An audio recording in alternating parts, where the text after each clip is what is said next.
Hello, welcome to the Dalles.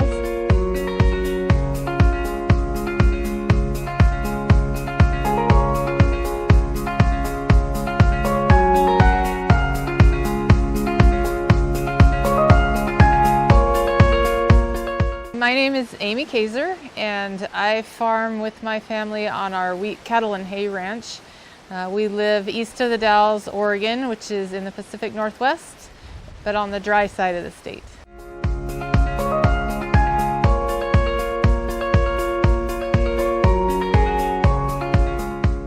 I've been farming full-time for about 7 years.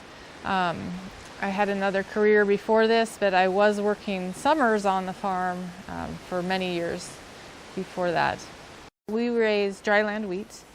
So what that means is that if you have 1,000 acres of ground, 500 acres of that is planted every year, and the other 500 stays fallow, which means you don't plant it.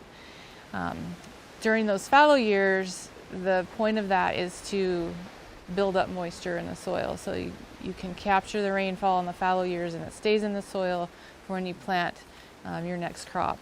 So if you have a droughty year on your fallow year, you're not going to have as much of a bank of moisture for when you plant the wheat.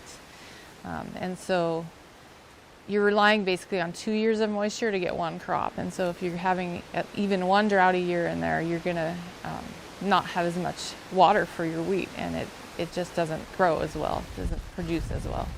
And as far as the climate and weather and things go, I think one of the biggest changes that I've noticed is that there's a lot less normal out there, and trying to make predictions or decisions based on what a normal year is really hard to do anymore because there's so much variability in the weather from year to year.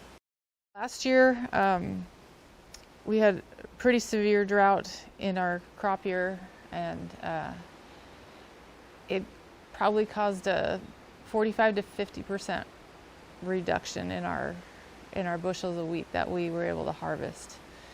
So, and that impacts everything. It impacts our bottom line. It impacts, we also raise hay, so we weren't able to raise enough hay to feed our cattle, so we had to buy hay from outside sources. Our cattle went to market last year weighing pretty light, our calves did, because they weren't able to get as much feed as they normally would get on a non-droughty year.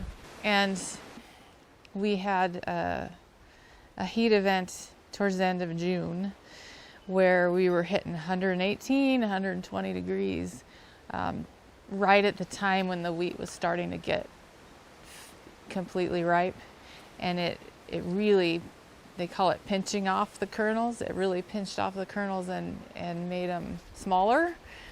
So we had a lot less production because of that strange event. We farm on some really steep hillsides and converted to what we call no-till farming. So instead of working up the ground and, with implements like plows and things like that, we leave residue on the ground from the previous crop, and it conserves moisture, and it cuts down on soil erosion and wind erosion of the soil.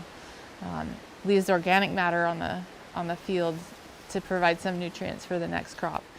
Since the no-till practices came into effect, I would say productivity has increased because we've been able to keep more moisture in the soil for the crops. We've cut down on soil erosion, so our topsoil is staying in place.